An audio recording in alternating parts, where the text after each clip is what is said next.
Hello നമസ്കാരം. ഇത് നമ്മുടെ മാംഗോ ഡിലൈറ്റ് ആണ്. സുമിനയ്ക്ക് വേണ്ടി ചെയ്തത്, മോളുടെ ബർത്ത്ഡേക്ക്. ഇന്നലെ കണ്ട ദുബായ് ഡെസേർട്ട് ഇതിൻ്റെ കൂടെ ചെയ്തതായിരുന്നു കേട്ടോ. ഇന്ന് നിങ്ങളുമായിട്ട് ചെറിയൊരു മെമ്മറി ഷെയർ ചെയ്യാമെന്ന് വിചാരിച്ചു. സുനാമിക്ക് മുമ്പ് കോഴിക്കോട് ബീച്ചിൻ്റെ മുഖം വേറൊന്നായിരുന്നു കേട്ടോ. സുനാമിക്ക് ശേഷം കടലൊന്ന് താഴ്ന്ന പോലെയാണ് എനിക്ക് തോന്നിയിട്ടുള്ളത്. എനിക്ക് തോന്നിയതായിരിക്കും കേട്ടോ. പക്ഷെ എന്തൊക്കെയോ മാറ്റങ്ങൾ വന്നിട്ടുണ്ട്. എന്താണെങ്കിലും പണ്ട് തീരം മുഴുവൻ നിറയെ കാറ്റാടി മരങ്ങളായിരുന്നു. ഇന്നത്തെ മാതിരി ജനങ്ങൾ മുഴുവനും ബീച്ചിലായിരിക്കുന്ന ഒരു അവസ്ഥയൊന്നും ഉണ്ടായിരുന്നില്ല. കുറെ കൂടെ നമുക്ക് സ്വസ്ഥത കിട്ടുന്ന സ്ഥലമായിരുന്നു. അന്നും തീരത്ത് കുട്ടികൾ വോളിബോൾ കളിക്കുകയും പട്ടം പറത്തുകയൊക്കെ ചെയ്തിരുന്നു. പക്ഷെ ഇപ്പുറത്തിരുന്ന ഒരാൾക്ക് സമാധാനമായിട്ട് അസ്തമയ സൂര്യനെ വരയ്ക്കാം, അല്ലെങ്കിൽ അതിനെക്കുറിച്ചൊരു കവിത എഴുതാം. അത്രയും മനസമാധാനം തരുന്ന ഒരു ഇടമായിരുന്നു അത്. ഐസ്ക്രീം വിൽക്കുന്ന ആൾക്കാരും ഐസ് ക്യാൻഡി വിൽക്കുന്ന ആൾക്കാരും പൂഴിമണലിൽ കടല വറക്കുന്ന ആൾക്കാരും ഒക്കെ അന്നും ഉണ്ടായിരുന്നു.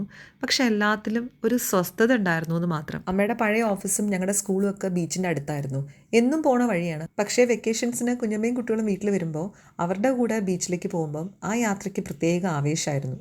എന്നും കാണുന്ന ആകാശത്തിനും എന്നും കടന്നു പോണ കാറ്റിനും അങ്ങനെ കാണുന്ന എല്ലാത്തിനും വല്ലാത്തൊരു സൗന്ദര്യമായിരുന്നു. ചിലപ്പോൾ ചില ക്ലാസ്മേറ്റ്സിനെ ബീച്ചിൽ വെച്ച് കാണാം. വെക്കേഷനല്ലേ, അവരും വന്നിട്ടുണ്ടാവും.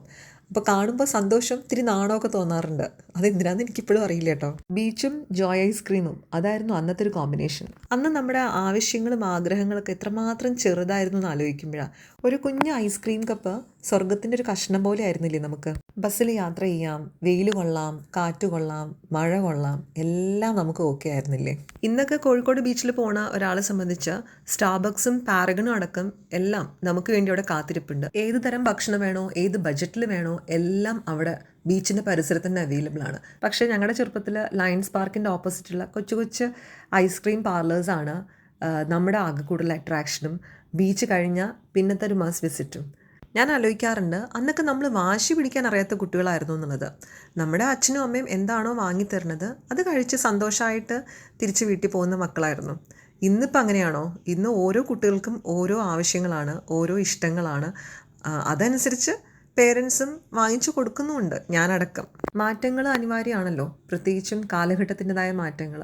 അന്ന് കണ്ട കടൽ തീരവും കാഴ്ചകളൊക്കെ ഒരു നല്ല ആർട്ടിസ്റ്റ് വരച്ചിട്ടുള്ള ഏറ്റവും ഭംഗിയായ പെയിൻറ്റിങ് മാതിരി മനസ്സിലുണ്ട്.